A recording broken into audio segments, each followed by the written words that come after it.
Have you ever noticed yourself trying to reach God, yet constantly being redirected somewhere else? Not deliberately, not consciously. You ask about Allah, your answer arrives through Muhammad. You ask about prayer, the answer arrives through Muhammad. You ask about judgment, the answer arrives through Muhammad. You ask about obedience, and the answer arrives through Muhammad. And eventually a quiet question begins forming. If I'm seeking Allah, why does every road seem to pass through the same man, Muhammad? And at first the pattern feels natural. Every religion has teachers, every moment has leaders, every revelation has messengers. And you tell yourself this is no different. But the deeper you go, the harder it becomes to separate the message from the messenger. The two seem permanently joined. You cannot discuss one without immediately arriving at the other, and that is where the tension begins. You start noticing how often the answer depends on Muhammad, how he spoke, what he did, what he approved, what he forbade, what he explained, and what he reportedly said years after the revelation itself, and the search becomes strangely circular.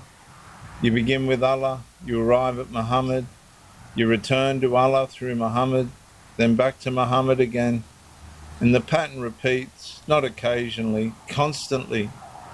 And the questions are no longer academic, they become personal, because now you're wondering whether you truly know Allah or whether you know Allah through an ever-expanding collection of explanations about Muhammad.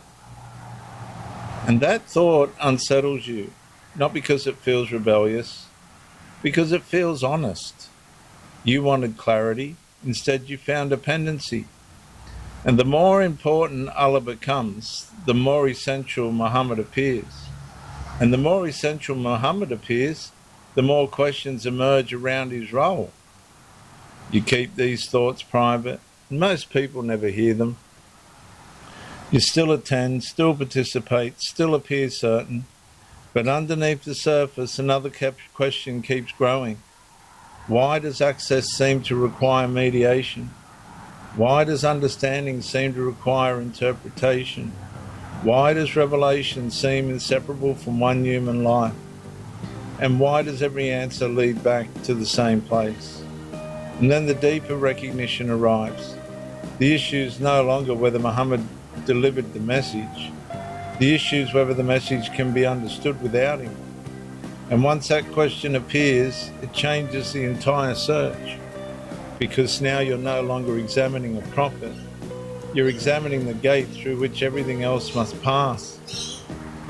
And the search became more difficult when Muhammad stopped appearing as the only messenger and started appearing as the gate. Because once every answer passes through the same source, every question eventually returns to that source as well.